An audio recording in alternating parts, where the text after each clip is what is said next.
अरे हनिष्का, ओ हनिष्का, हनिष्का, अरे ओ हनिष्का।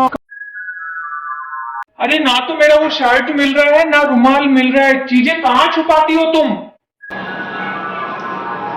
आ रही हूँ। कुछ तो काम कभी खुद भी कर लिया करो। अरे क्या हो गया, इतना क्यों भड़क रही हो? मैं भड़क रही हूँ, हैं? पागल कर रखा है तुमने मुझे, पागल। नहीं, घर के सारे काम तो मुझे देखने ही है ना? किचन का भी मैं देखूं, घर का भी मैं देखूं, झाड़ू पोछा बर्तन वो सब काम तो मुझे देखने ही है। लेकिन अब तुम्हारे काम भी मैं ही देखूं, है ना? रुमाल कहाँ पड़ा है, शर्ट कहाँ पड़ा है, ये कपड़े नहीं धुले, वो प्रेस नहीं हुए। अरे तो कौन सा एहसान कर रही हो? ओह अच्छा, तो एहसान तो आप कर रहे हो मुझ पे, है ना? अगर मैं नौकरी छोड़ दूं ना, एक दिन में पता चल जाए तुमको। क्या पता चल जाएगा? नौकरी छोड़ दूंगा ना, सब पता चल जाएगा। आप तो ऐसे बोल रहे हो जैसे मैंने कभी जॉब की नहीं है। देखो, मैं भी पढ़ी लिखी हूँ, मैंने भी जॉब की है, मुझे भी सब पता है इसके बारे में। शादी से पहले मैं भी नौकरी करती थी, मेरी भी बहुत अच्छी लाइफ थी। ये तो तुमसे शादी करके। जिंदगी तो मेरी खराब हुई है तुमसे शादी करके। देखो, अब मेरे सुबह सुबह ऑफिस का टाइम है, अब मुझसे बहस मत करो। तुम्हारी सुबह सुबह की बहस की वजह से पूरा दिन खराब हो जाता है मेरा। ओह, तो तुम्हारा दिन बर्बाद हो जाता है और मेरा दिन तो यहाँ पे बहुत अच्छा जाता है ना? तुम्हारे जच्चे जैसे करो, मेरे पास टाइम नहीं है तुमसे बहस करने के लिए। बहस करने के लिए टाइम नहीं है ना, तो अपने काम खुद कर लिया करो, मेरे ऊपर डिपेंड मत रहा करो। तुम पर डिपेंड? अरे ये तो वही बात हो गई कि बकरी गाड़ी के नीचे चल रही है और उसको लग रहा है कि जैसे गाड़ी उसी की वजह से चल रही है, वही चला रही है गाड़ी को। तुमने मुझे बकरी कहा? मैंने ऐसा कुछ नहीं कहा। तुमको बात करने की तमीज तो सिखाई नहीं है तुम्हारे घर वालों ने, ये तो पता चल ही गया आज। देखो, मेरे घर वालों पर मत जाना, वरना वरना? वरना क्या कर लोगे? वरना फिर मैं तुम्हारे घर वालों के बारे में बोलूंगा ना, तो फिर तुम्हें सहन नहीं होगा। मेरे घर वालों को क्यों बोलोगे तुम? हाँ तो ठीक है, तुम भी मत बोलो। बोलूंगी, 1000 बार बोलूंगी। तुमने और तुम्हारे घर वालों ने तो मिलकर मेरी जिंदगी बर्बाद की है, मैं बोलूंगी। अरे जिंदगी तो मेरी बर्बाद होगी तुमसे शादी करके। ओह अच्छा, तो फिर क्यों रह रहे हो मेरे साथ?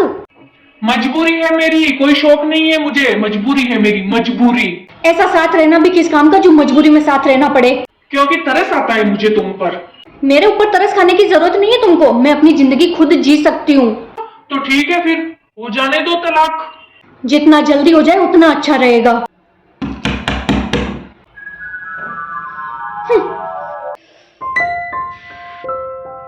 अरे जीजी, आप? मैं अंदर आ सकती हूँ छोटी? हाँ हाँ, आइए।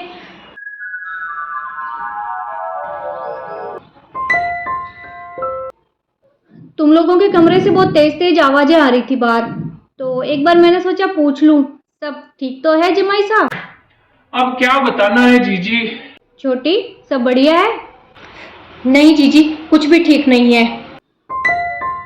मैं अब और इस इंसान के साथ में नहीं रह सकती। हाँ हाँ, मैं तो जैसे मरा ही जा रहा हूँ तुम्हारे साथ में रहने के लिए। छोटी, ऐसे कैसे बात कर रही हो? ये पति है तुम्हारे? क्या पति ऐसे होते हैं दीदी, जो बात बात पर अपनी पत्नी को बेइज्जत करे, बात बात पर उसको ये एहसास दिलाए कि उसने उसकी जिंदगी में आके उसकी जिंदगी खराब कर दी है? हाँ तो कर दी है जीजी इसने, इसीलिए कह रहा हूँ। हाँ तो ठीक है ना, मैं इसीलिए दूर हो रही हूँ तुमसे। फिर तुम कर लेना अपनी पसंद की लड़की से शादी। मैं भी देखती हूँ ऐसी कौन आती है तुम्हारी जिंदगी में जो तुम्हारी जिंदगी को स्वर्ग बना देती है। तुम चिंता मत करो, तुम्हारे जाते ही स्वर्ग हो जाएगी। अच्छा, तो तुम लोगों ने अब इस प्रॉब्लम का सॉल्यूशन क्या निकाला है? करने क्या वाले हो तुम दोनों अब? जी हम दोनों तलाक ले रहे हैं। क्या? तलाक? डाइवोर्स। डाइवोर्स? तुम दोनों का दिमाग तो खराब नहीं हो गया है? नहीं जीजी, दिमाग तो इतने दिन खराब था जो इसके साथ में जिंदगी बर्बाद कर रही थी, अब तो अक्ल आ गई है। देर आए दुरुस्त आए, चलो बढ़िया है। अच्छा, तो तुम लोगों ने सोच ही लिया है कि तुम दोनों अलग होगे? हाँ जीजी। तो फिर कब बुलवाऊं मैं वकील साहब को? आज ही बुलवा लो जीजी, आज ही।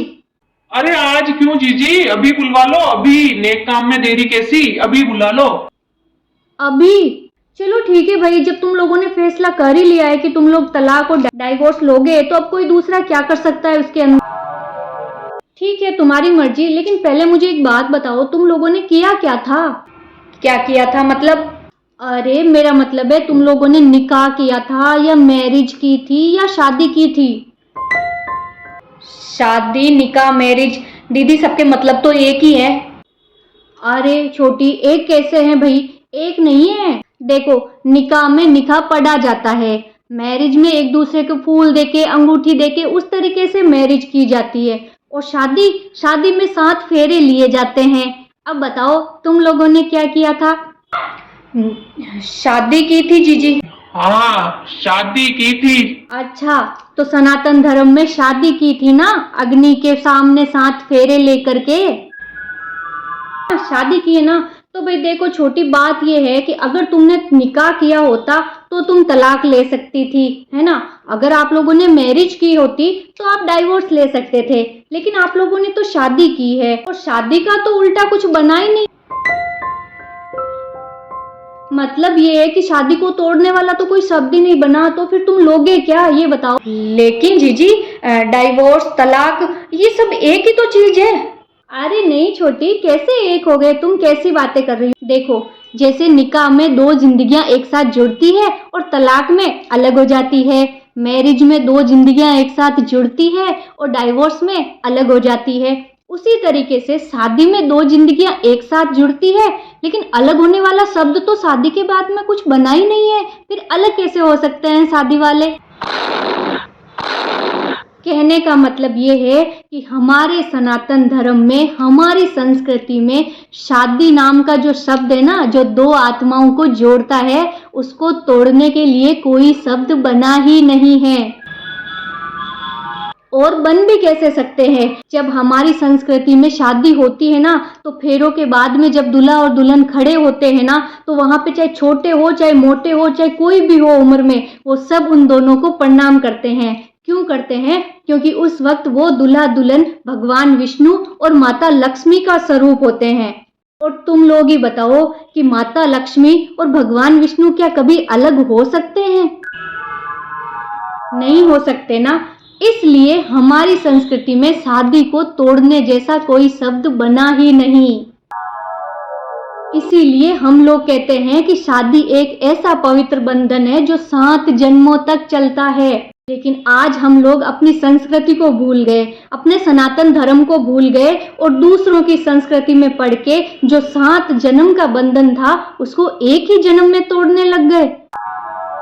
ये तलाक, ये डाइवोर्स, ये सब हमारी संस्कृति का हिस्सा नहीं है। छोटे मोटे लड़ाई झगड़े परेशानियां किसकी जिंदगी में नहीं आती है? हर पति पत्नी की जिंदगी में आती है, लेकिन इसका मतलब ये तो नहीं कि उसके पीछे हम अपना रिश्ता ही तोड़ दें। ये सब आज हमारे समाज में क्यों हो रहा है? क्योंकि हम अपनी संस्कृति को भूल रहे हैं, हम अपने सनातन धर्म को भूलते जा रहे हैं, इसलिए इस तरीके की परेशानियां सामने आ रही है। अपनी संस्कृति से जुड़े रहो, अपने धर्म से जुड़े रहो। छोटी मोटी परेशानियां हर किसी के जिंदगी में आती है, तो उनका सामना करो। पति पत्नी मिलके तो बड़ी से बड़ी समस्या का सामना भी कर सकते हैं, लेकिन छोटी छोटी बातों पे लड़ झगड़ कर अलग हो जाना, तलाक लेना, डाइवोर्स लेना, ये हमारी संस्कृति नहीं है। मैं आपकी बात समझ गया जीजी। अनिष्का, आई एम सॉरी, मुझे माफ कर दो। तुम मेरे घर की लक्ष्मी हो, और घर की लक्ष्मी के साथ में हमेशा आदर और सम्मान से बात करनी चाहिए। नहीं नहीं जी, कुछ तो गलती मेरी भी है, मुझे भी माफ कर दीजिए। चलो, बड़ी खुशी की बात है कि तुम दोनों को सही समय पे बात समझ में आ गई। मैं तुम दोनों के लिए मिठाई लेके आती हूँ। अरे नहीं नहीं दीदी, इनको तो डॉक्टर ने मीठा खाने के लिए मना किया है। लो, अभी तो दूर हो रही थी और अभी देखो इतनी परवाह है, मीठा खाने से मना किया डॉक्टर ने। दरअसल ये पति पत्नी का रिश्ता ही ऐसा होता है, चाहे लड़ झगड़ के कितना भी गुस्सा हो जाए, लेकिन मन से हमेशा एक दूसरे के साथ ही जुड़े रहते हैं। इसलिए छोटी मोटी परेशानियों पर अलग होने का मत सोचिए, साथ रहिए, हंसते रहिए।